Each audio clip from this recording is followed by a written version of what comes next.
Hi అండి, అందరికీ నమస్కారం అండి. ఫ్రెండ్స్, మన వీడియోలోని టాపిక్ వచ్చేసి కాంట్రాక్ట్ అవుట్సోర్సింగ్ ఉద్యోగులకు సంబంధించిన మరొక ముఖ్యమైన అప్డేట్ అయితే రావడం జరిగిందండి. అయితే ఇందుకు సంబంధించిన వివరాలు అయితే మన వీడియోలో తెలుసుకుందామండి. వీడియో మాత్రం పూర్తి వరకు చూడండి ఫ్రెండ్స్, అప్పుడే మనకి పూర్తి సమాచారం అయితే తెలుస్తుంది. ఇక లేట్ చేయకుండా టాపిక్లోకి వెళ్ళిపోదాము.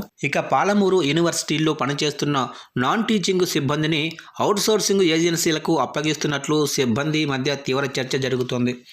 ఈ మేరకు ఇక్కడ పనిచేస్తున్న సిబ్బందిని వచ్చే ఏడాది అంటే మార్చి 31 వరకు అవుట్సోర్సింగ్ విధానంలో ఎంగేజ్ చేస్తున్నట్లు జీవో 1626ను ఈ నెల 15వ తారీఖున జారీ చేసింది. అయితే ఈ జీవోను నాన్ టీచింగ్ సిబ్బంది తీవ్రంగా వ్యతిరేకిస్తున్నారు.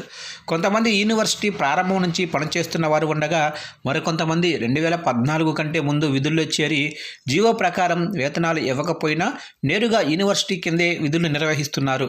ఈ మేరకు సోమవారం నాన్ టీచింగ్ సిబ్బంది రిజిస్టర్ రమేష్ బాబును కలిసి తమ గోడును వెళ్లబుచ్చుకున్నారు.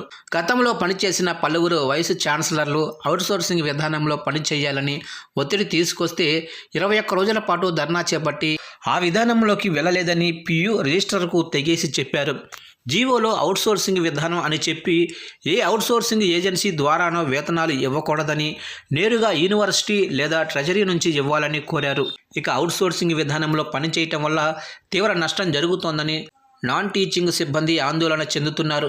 ఇన్నాళ్ళు యూనివర్సిటీ కింద తాత్కాలిక సిబ్బంది లేదా అడాక పద్ధతిలో పనిచేస్తూ వచ్చిన సిబ్బందిని ఇప్పుడు నేరుగా అవుట్సోర్సింగ్ ఏజెన్సీకి అప్పగిస్తున్నట్లు తెలుస్తోంది. ఇన్ని రోజులు సమస్య వస్తే నేరుగా యూనివర్సిటీ అధికారులకు చెప్పుకునేందుకు అవకాశం ఉండేదని, ఇప్పుడు అవుట్సోర్సింగ్ ఏజెన్సీకి అప్పగిస్తే ఏజెన్సీ కాంట్రాక్టర్ చెప్పినట్లు వినాల్సి వస్తుందని సిబ్బంది భయపడుతున్నారు. జీవో ప్రకారం వేతనాలు ఇచ్చినప్పటికీ ESI, EPF, GST, agency commission వంటివి వేతనాల్లో కోత విధించి అరాకొర వేతనాలు మాత్రమే చేతిలో పెడుతున్నారని, అందుకు తాము ఒప్పుకునేది లేదని తెగేసి చెబుతున్నారు.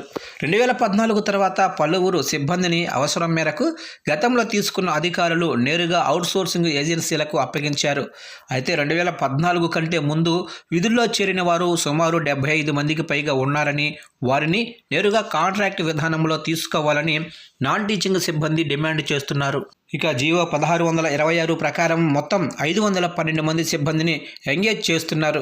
ఇందులో కాంట్రాక్ట్ విధానంలో పనిచేస్తున్న అసిస్టెంట్ ప్రొఫెసర్లు 38, అలాగనే సెల్ఫ్ ఫైనాన్స్ ద్వారా పనిచేస్తున్న అసిస్టెంట్ ప్రొఫెసర్లు 24, అలాగే అకాడమిక్ కన్సల్టెంట్లు, అసిస్టెంట్ ప్రొఫెసర్ 34 ఉన్నారు.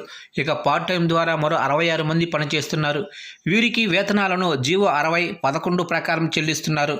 అలాగే అవుట్సోర్సింగ్ విధానంలో పనిచేస్తున్న వారు మొత్తం 350 మంది ఉన్నారు. 19,500 వేతనం స్లాబులో 100 మంది, 15,500 వేతనం స్లాబులో 236 మంది, ఇక 22,750 వేతనం స్లాబులో 14 మంది ఉన్నారు.